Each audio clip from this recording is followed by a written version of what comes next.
Let's hear a little something about your character in this movie, because no one knows who you are yet. I play Dr. Gravity. Well, nobody knows who you are either, shit. No, I play Dr. Gravity. He's a superhero who's inspired by Kick-Ass to go out on the street and fight crime.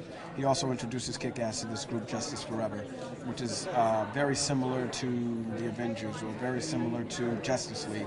It's a bunch of superheroes who go out on the street and fight crime together. And did you get your ass kicked in the movie, or no? No, I kicked some ass in this movie. I kicked some ass in this movie. So now, when you sign on for the movie, how intimidating is it to prepare for it in terms of all the training? Is there a moment of like, what did I do? No, you look forward to it. This is something that I've always wanted to do my whole life. You know what I mean? Since I was a kid, playing Star Wars with my friends and trying to do the stunts that they did in that movie. So the opportunity to be in a superhero movie where you get to fight, you know, and get ripped, and you know, it's great, and that's what I did. You know, my diet changed completely. I dropped 30 pounds, which was, I didn't think I had it in me. I gained it all back, obviously, but you know, I dropped all of this weight to fit in a superhero suit, and I took up MMA, mixed martial arts, and I got to work out with the stuntmen and trained every day, and it was great. You can't beat that with a baseball bat. Yeah, imagine you could do that. Imagine you could do that and get paid for it. It's awesome. But is it a lot of pressure knowing that you're originating a superhero?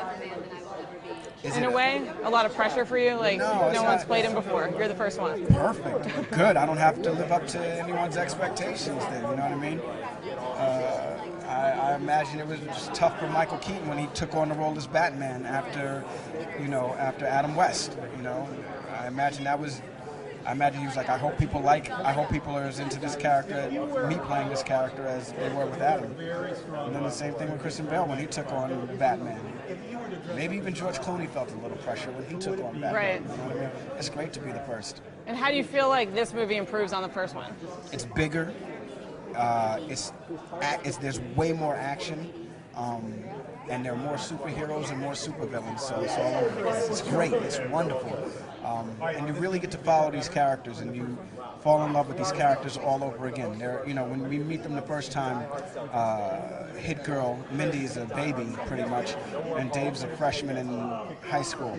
Now Dave's a senior in high school, and Mindy's a freshman in high school. So Hit Girl goes through a lot of things that, you know, you remember high school, goes through a lot of things that that high school freshmen go through, and it's awesome.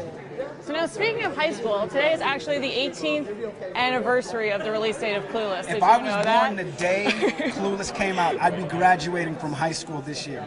That's crazy. Don't worry, Maria. It makes me so old. But how do you feel about the fact that that movie's still iconic? It's still something that people are excited about and maybe still seeing for the first time, even if they weren't born when it came out? There are a lot of people that have never seen Clueless, right. I'm sure of it. Do you still get recognized for it? Yeah, absolutely. Clueless is, you know, I know what Clueless means.